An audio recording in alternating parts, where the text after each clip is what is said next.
మీ తాకట్టు బంగారాన్ని విడిపించిన 30 నిమిషాల్లో క్యాష్ ఇవ్వబడును. కొమ్మూరి గోల్డ్. ప్రస్తుతం మనతో పాటు ఇస్కాన్ టెంపుల్ నుంచి ప్రణవానంద ప్రభుజీ ఉన్నారు. సర్వ మానవాళికి శ్రీకృష్ణ పరమాత్ముడు జీవన్ ముక్తిని, జీవన్ మార్గాన్ని ఏ విధంగా చూపించారనేది వారి మాటల ద్వారా మనం తెలుసుకుంటూ ఉన్నాము. వారు ప్రత్యేకంగా గోవర్ధన్ ఇకో విలేజ్ ముంబైలో ఉన్నటువంటి ఆశ్రమంలో వారు సేవ చేస్తూ ఉంటారు. శ్రీకృష్ణ భగవానుడి గురించి, వారి లీలల గురించి ఎన్నో వీడియోస్లో మనం వారి మాటల్లో వింటూ ఉన్నాము. ప్రస్తుతం మనతో పాటు స్టూడియోలో ఉన్నారు ప్రణవానంద ప్రభుజీ. వారితో మాట్లాడదాం, మరిన్ని విషయాలు తెలుసుకుందాం. నమస్కారం ప్రభుజీ. హరే కృష్ణ. నమస్కారం అండి.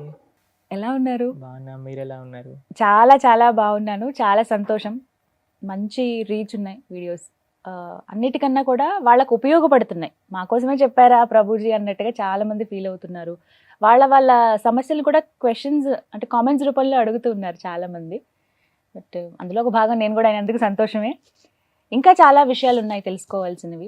ఏకాదశి వస్తుంది, చాలా విశిష్టమైన రోజు అని చెప్తూ ఉంటారు. కొన్ని ప్రాంతాల్లో అయితే అసలు పండగే ఆ రోజున. అందులోనూ ఆ రోజు స్పెషల్ దర్శనం ఉంటుంది ప్రతి ఒక్కరికి వైష్ణవ ఆలయాల్లో. ఏకాదశి వ్రతాలని కూడా ఆచరిస్తూ ఉంటారు. ఆ వ్రతాలు ఎలా చేయాలి, చేస్తే ఏమిటి అనేది కూడా చాలామంది ఒక క్వశ్చన్ అడుగుతూ ఉన్నారు. ఆచరించే విధానం చెప్పండి, అలాగే చేస్తే కలిగేటువంటి ఫలితం ఏమిటి, ఎందుకు చేయాలి అనేది కూడా వివరించండి. అన్నిటికంటే గొప్పదైన వ్రతం ఏదైనా ఉంటే అది ఏకాదశి వ్రతం. అన్ని వ్రతాలు చేసి ఏకాదశి చేయకపోయారనుకోండి, ఏ వ్రతం ఫలితం రాదు. ఓ, ఏకాదశి వ్రతం ఒక్కటి చేసి ఏ వ్రతము చేయలేదనుకోండి, అన్ని వ్రతాల ఫలితం ఏకాదశి ఇవ్వగలుగుతాం. మన శాస్త్రంలో ఉపవాసం అని చెప్పింది కేవలం ఏకాదశికి మాత్రమే. ఓ, కానీ చాలా మంది ఈ రోజు మేము ఉపవాసం చేస్తున్నామండి, ఆ రోజు ఉపవాసం చేస్తున్నామండి, అలా ఇలా చెప్తారు. కానీ ఎక్కడ కూడా అంత నియమంగా ఉపవాసం గురించి చెప్పింది మన శాస్త్రంలో, అంత నియమంగా ఉండాలి అని చెప్పింది కేవలం ఏకాదశికి మాత్రమే. విష్ణువాసరము అని అంటారు. అన్నిటికంటే favourite day of lord Vishnu Ekadashi. Ekadashi వ్రతం వల్ల అసలండి దాని వల్ల వచ్చే ఆధ్యాత్మిక బెనిఫిట్స్ అనేవి మనం చెప్పలేము. ఉపవాసం అంటే ఫస్ట్ అందరూ మేము ఒకసారి ఏకాదశి వ్రతం గురించి చెప్పామండి, ఎలా ఉపవాసం ఉండాలి అన్ని విషయాలు చెప్పాక ఒకళ్ళు హ్యాండ్ రేస్ చేశారనమాట, మాకు ప్రశ్న ఉంది అని. అయితే ఏం ప్రశ్న ఉంది అని అడిగితే, ఏకాదశి రోజు ఏం తినచ్చండి అని ప్రశ్న అడిగారు అనమాట. గంట సేపు నేను లెక్చర్ ఏకాదశి ఉపవాసం ఎందుకు చేయాలి అని చెప్పాక ఏకాదశి రోజు ఏం తినచ్చు అని లెక్చర్ క్వశ్చన్ అడుగుతున్నారనమాట. అయితే ఉపవాసము అంటే ఏంటో ఫస్ట్ అర్థం చేసుకుందాం. ఉప అంటే దగ్గరగా, వాసం అని అంటే ఉండటం. ఉపవాసం అని అంటే భగవంతుడికి దగ్గరగా ఉండటం. ఏ ఉపవాసానికంటే ఇదే నియమం అండి. చాలా మంది ఏం చేస్తారు తెలుసా అండి, మేము ఈరోజు కటిక ఉపవాసం, నీళ్లు కూడా స్వీకరించట్లేదు అని హ్యాపీగా టీవీ ఆన్ చేసుకొని ఇలా బెడ్ పైన పడుకొని ప్రొద్దున నుంచి రాత్రి రాకే ఏ సీరియల్లో ఏ సినిమాలు చూస్తూ ఉంటారు. అయ్యా లేచి గుడికి రండి, నామ లేదు, శరీరంలో ఓపిక లేదు, నిర్జల వ్రతం ఈరోజు. మనం అండి దేన్నైనా సరే ఎంత మెటీరియలిస్టిక్ గా మార్చే శక్తి మానవుడి దగ్గర ఉంది. శివరాత్రి రోజు జాగరణ చేయండి అంటే లేట్ నైట్ షోలు వాటిలలో సినిమా థియేటర్లో కూర్చొని జాగరణ చేస్తుంటారు. శివుడు పాపం ఏమనుకుంటాడో, ఎంత బాధపడతారో ఇలాంటి వాళ్ళని చూసి ఆశ్చర్యం వేస్తుంది అనమాట. మనం దేన్నైనా సరే ఎలా పాడు చేయొచ్చో అంత, ఎంత ఫాస్ట్ గా మానవ బ్రెయిన్ పనిచేస్తుందంటే అంత పనిచేస్తుంది. ఉపవాసము అని అంటే, ఆ ఉపవాసం చేసే ఏకాదశి రోజు ఏం చెయ్యాలి అని అంటే, ఇంకా మరింత కృష్ణ సేవ, ఇంకా మరింత భగవన్నామం పలకటం. హరే కృష్ణ కృష్ణ కృష్ణ హరే హరే, హరే రామ రామ రామ హరే హరే. మరింత నామం చేసుకోవటం, మరింత భాగవత గీత వీటిని శ్రవణం చేయటం, అధ్యయనం చేయటం. ఇది ఉపవాసం, భగవంతుడు దగ్గరగా ఉండటం. మరి ప్రభుజీ ఉపవాసం అంటే తినకుండా ఎందుకు ఉండాలని చెప్తారు? ఇప్పుడు చూడండి, ప్రొద్దున నుంచి లేవంగానే తిండి గోలే కదండి మనకి. ఏం టిఫిన్ ఏం చేయాలి, దోశలు వేయటం, ఇడ్లీలు వేయటం, అటు వాయిల్ తీయటం, ఇటు చట్నీ చేయటం, ఇటు సాంబార్ చేయటం, పెట్టేయటం. దాని తర్వాత ఇది అయిపోగానే మళ్ళీ లంచ్కి ఏం కావాలి, భోజనం కోసం కూరగాయలు కట్ చేయటం, వంటలు చేయటం, మళ్ళీ తినగానే నిద్ర వస్తుంది, మధ్యాహ్నం పూట పడుకుంటాం, మళ్ళీ సాయంత్రం కావగానే ఇది అది. దాని తర్వాత మళ్ళీ రాత్రి డిన్నర్ ఏంటి, స్విగ్గీ, జొమాటో, అవి ఇవి మళ్ళీ కిచెన్ క్లీన్ చేసుకోవడం, తూడ్చుకోవడం, బాసనలు తోముకోవడం, వీటిలలోనే రోజంతా పోతుంది. ఏం చెప్పారంటే, అయ్యా నువ్వు దేవుడికి దగ్గరగా ఉండాలంటే వీటిని కొద్దిగా దూరం పెట్టాలి, అప్పుడే సాధ్యం అవుతుంది. తినకపోయామనుకోండి, కొద్దిగా తగ్గించామనుకోండి, మనకి నిద్ర రాదు అంతగా. ఉమ్. ప్లస్ ఇంత పెద్ద తతంగం మొత్తం కూడా ఆఫ్ అయిపోతుంది. ఎంత సమయం మిగిలిపోతుంది, మీరు ఒక్కసారి ప్రయత్నించండి. ఒకరోజు నిజమే. వంట తిండి ఈ రెండు ఆపేస్తే అసలు ఆ రోజు ఏంటి ఇంత పెద్దగా ఉంది మనకి అని అనిపిస్తుంది అనమాట. Long day. ఎందుకంటే అంత సమయం మనకు ఉండిపోతుంది. కాబట్టి ఏకాదశి రోజు ఏంటి నియమం, ముఖ్య నియమం ఏంటి అని అంటే ఎంత వీలైతే అంత భక్తితో ఉండటం, భగవంతుడి యొక్క ఆరాధన చేయటం, ఆలయానికి వెళ్ళడం, వైష్ణవుల సేవ చేసుకోవటం, భగవన్నామాన్ని జపం చేయటం, గీతా భాగవతాలు శ్రవణం చేయటం, సత్సంగంలో ఉండటం, ఇది ఏకాదశి ముఖ్య నియమం. దాని తర్వాత నియమం ఏంటి అని అంటే ఆహార నియమం పాటించాలి. ఏంటి ఆహార నియమం పాటించాలి అని అంటే ధాన్యంలో ఏకాదశి రోజు పాప పురుషుడు ఉంటాడు అని చెప్తారనమాట.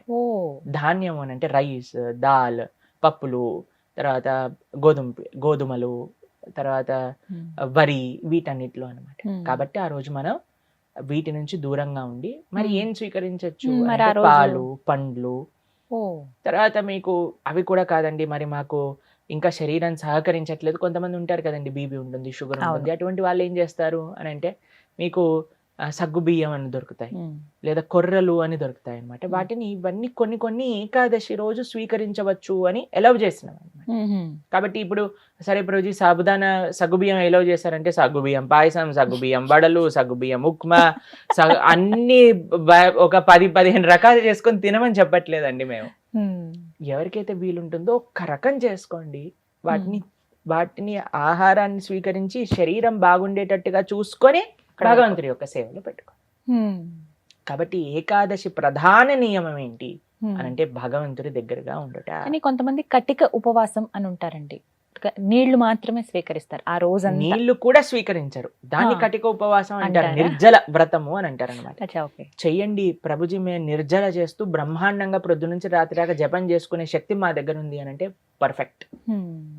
లేదండి మాకు ఏదన్నా లోపలికి వెళ్ళండి, మాకు బ్రెయిన్ పనిచేయదు అని అన్న వాళ్ళు పాలు స్వీకరించండి, లేదండి పండ్లు స్వీకరించండి, లేదండి సగ్గుబియ్యంతో కొద్దిగా ఉండొచ్చా. ఇందాక మీరు అన్నారు కటిక ఉపవాసం కనీసం. చాలా మంది భక్తులు ఉంటారు, మా ఆశ్రమంలో ఎంతో మంది ఉంటారు. మరి మీ విషయం ఏంటి ప్రభుజీ, మీరు ఉండరా అని అంటే మేము మధ్యాహ్నం వరకు మాత్రం నీరు తీసుకోకుండా, ఏం ఆహారం తీసుకోకుండా ఉపవాసం. మధ్యాహ్నం వరకు మధ్యాహ్నం పూట కొద్దిగా పాలు, కొద్దిగా పండ్లు అలాంటివి స్వీకరిస్తాం అన్నమాట. అలా మేము ఏకాదశి ఉపవాసం చేయడానికి ప్రయత్నం. వ్రతం, ఏకాదశి వ్రతం అంటే ఏ విధంగా? ఉపవాసమే ఆనిస్తేనే వ్రతం అంటారు. ప్రతి నెలలో 2 ఏకాదశులు వస్తాయి. అవును. ఆ 2 ఏకాదశులు సంవత్సరం పాటు మొత్తం అన్ని ఏకాదశులు కానీ మనం ఉండగలిగితే దానికంటే గొప్ప వ్రతం ఇంకొకటి లేదు. ఏం జరుగుతుంది ఏకాదశి వ్రతం చేస్తే? భగవంతుడి యొక్క పూర్తి కృప మన పైన ఉంటుంది.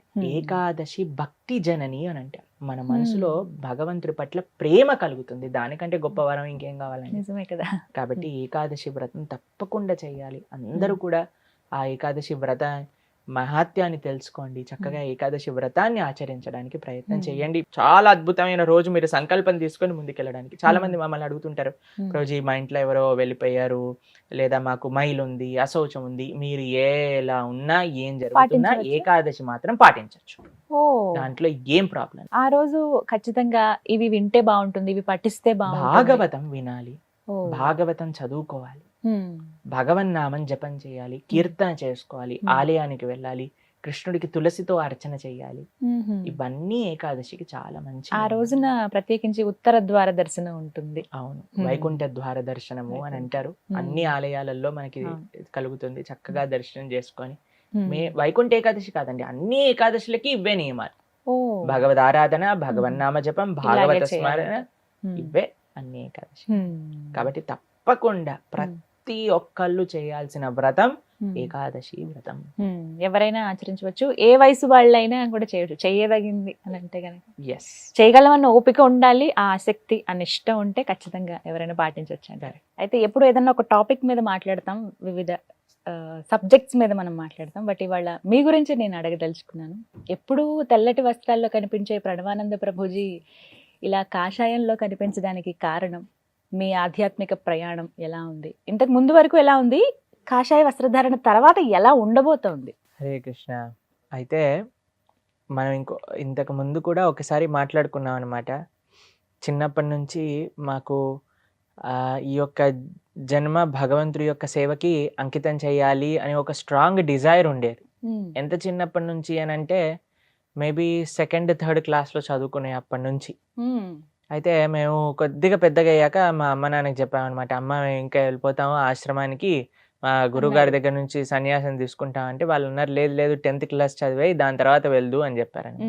తర్వాత 10th అయిపోయాక మళ్ళీ చెప్పాను, నేను వెళ్ళిపోతాను సన్యాసం తీసుకుంటాను అని అంటే అప్పుడు వాళ్ళు అన్నారు, లేదు లేదు ఇంజనీరింగ్ కంప్లీట్ చేసే అన్నారు.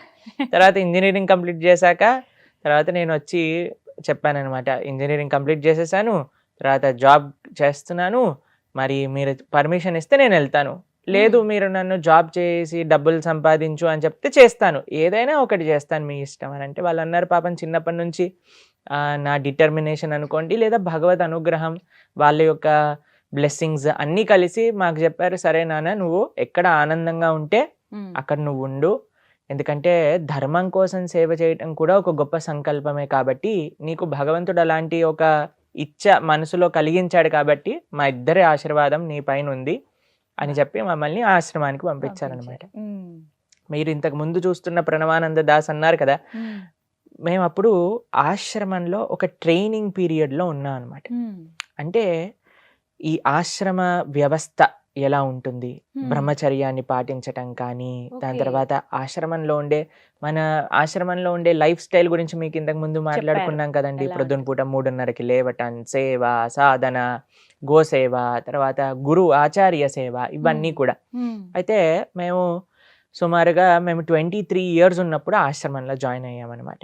దాని తర్వాత కొన్ని సంవత్సరాలు ఆశ్రమంలో ఉండి ఆశ్రమం గురించి తెలుసుకొని సేవ అంటే ఏంటి, భక్తి అంటే ఏంటి, డెడికేషన్ అంటే ఏంటి, గురువు యొక్క దగ్గర ఎంత నిష్ఠగా మనం ఉండాలి అనే విషయాలన్నీ చూశాక మేము చూసాము, వాళ్ళు మమ్మల్ని పరిశీలన చేశారు.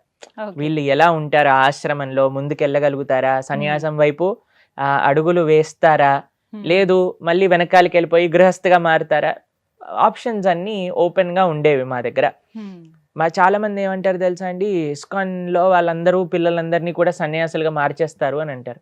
నిజంగా చెప్పాలంటే మమ్మల్ని ఇప్పటి వరకు కూడా ఎవ్వరు కూడా మీరు మాతోటి పాటు ఆశ్రమంలోకి రండి అని చెప్పలేదు.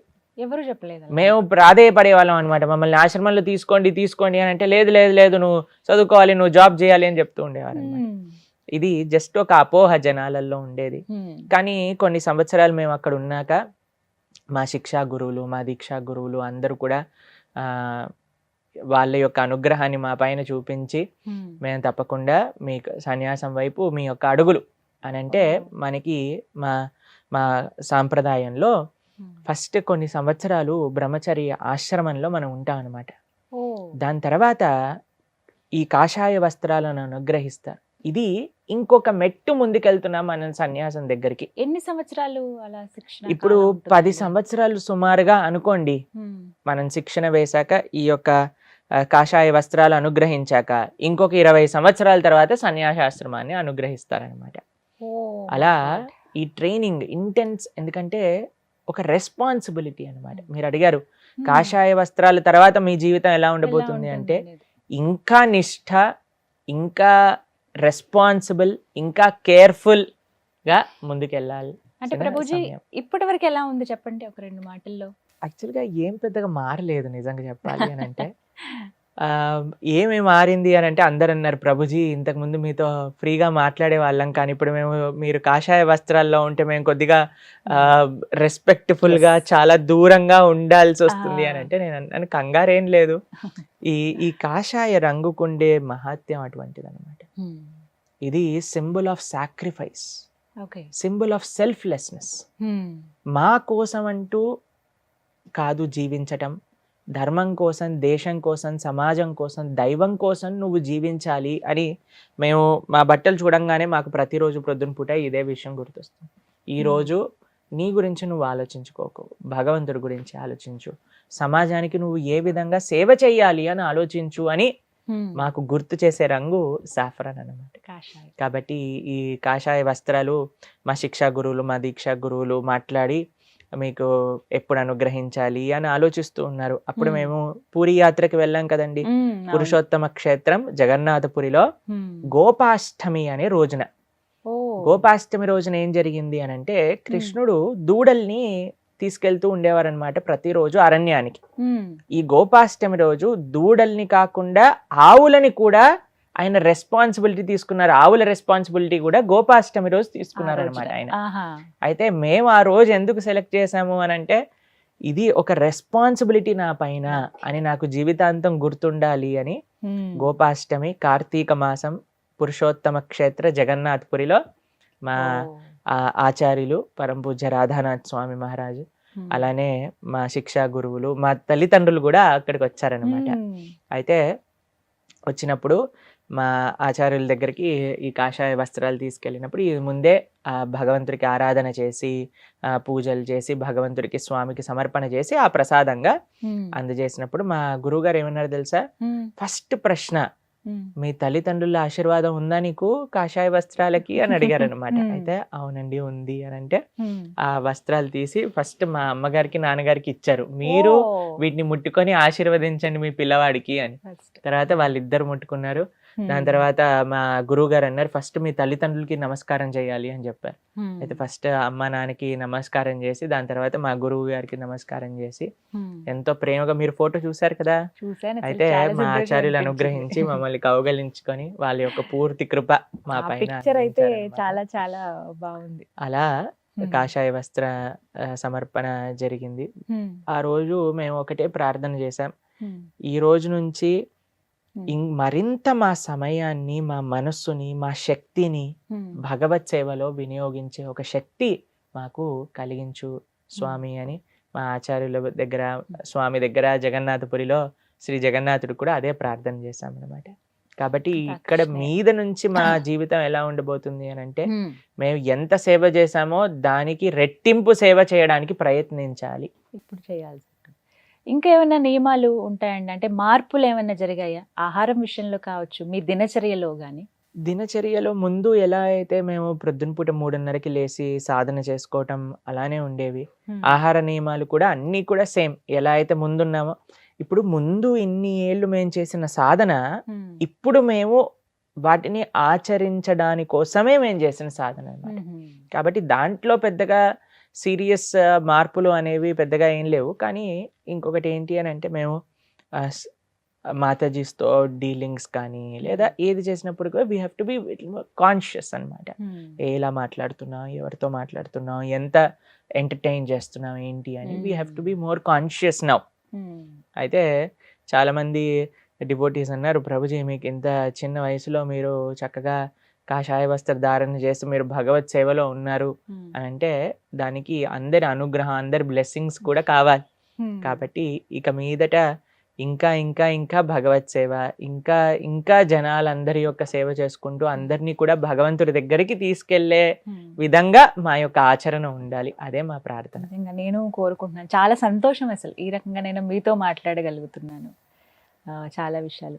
కానీ ఇక్కడ కొంతమంది కొన్ని సందేహాలు అడుగుతుంటారు. నిజమే, మీరు చాలా చిన్న వయసులో ఇలా సన్యాసం వైపు వెళ్ళిపోవటం కానీ ఇది మీ మనసుకి ఏమనిపిస్తుంది? ఎంత అయినా సరే మనం మానవ మాత్రమే కదా. మాకేమనిపిస్తుంది అని అంటే, మాకేమనిపించేది చిన్నప్పటి నుంచి అని అంటే, మా ఒక శ్రీ చైతన్య చరితామృతంలో ఒక విషయం చెప్తారనమాట. బ్రహ్మాండే భ్రమితే కోనో భాగ్యవాన్ జీవ్ గురు కృష్ణ ప్రసాదే పాయ్ భక్తిలతా బీజ్. ఇప్పుడు నాకు ఈ జన్మ ఉంది అని అంటే ఎన్నో కోట్ల జన్మలలో చేసిన కర్మ అనుసారంగానే మళ్ళీ నాకు ఈ మానవ జన్మ లభించింది. సరే, ఇన్ని జన్మలు ఒక్కొక్కళ్ళకి సేవ చేశాను, మళ్ళీ మళ్ళీ పుడుతూనే ఉన్నా, మళ్ళీ శరీరాన్ని విడిచిపెడుతున్నా, మళ్ళీ పుడుతున్నా, మళ్ళీ శరీరాన్ని విడిచిపెడుతున్నా. ఈ ఒక్క జన్మ కృష్ణుడికి ఇస్తా, ఈ ఒక్క జన్మ మా గురువులకి ఇస్తా. ఎందుకంటే ఎన్నో జన్మలు ఎంతో మందికి ఇచ్చా, అందుకే మళ్ళీ నేను మానవుడిగా పుట్టాల్సి వచ్చింది. ఈ జన్మ కృష్ణుడికి ఇచ్చి చూస్తా, మా గురువులకి ఇచ్చి చూస్తా, వాళ్ళ యొక్క సేవ చేసుకొని చూస్తాను అని ఒక సంకల్పం చిన్నప్పటి నుంచి ఉండేది. ఆ సంకల్పమే వయసుకి ఏంటంటే అండి, చాలా మంది ఏమనుకుంటారు అని అంటే అన్ని బాధ్యతలు తీరిపోయాక చేసుకోవచ్చు ఇవన్నీ అని అనుకుంటారు. కానీ ముసలి వాళ్ళం అయిపోయాక నడుము నొప్పి, కాళ్ళ నొప్పి, బీపీ, షుగర్, ఈ మాత్రలన్నీ మింగుతూ ఏ సేవ అవ్వదండి, చాలా కఠినం. కాబట్టి నాకు శక్తి ఉన్నప్పుడు, ఇప్పుడు చెప్తారు కదా అందరూ, this is peak time 25 to 35, 45 you have to work hard, then you can rest later అని అంటారనమాట. బట్ మీకు ఇప్పుడు డిస్ట్రాక్షన్స్ ఉండవా? ఎవరైనా చూసినప్పుడు, మీ ఏజ్ వాళ్ళని చూసినప్పుడు, మీ ఫ్రెండ్స్ ఎవరైనా కలిసినప్పుడు? మాకు వాళ్ళని చూసి జాలితో కూడిన ప్రేమ కలుగుతుంది అనమాట. అవునా? ఎందుకంటే మేము ఎంత ఆనందంగా ఉన్నాము, భక్తి కంటే ఆనందమైనది ఇంకొకటి లేదండి.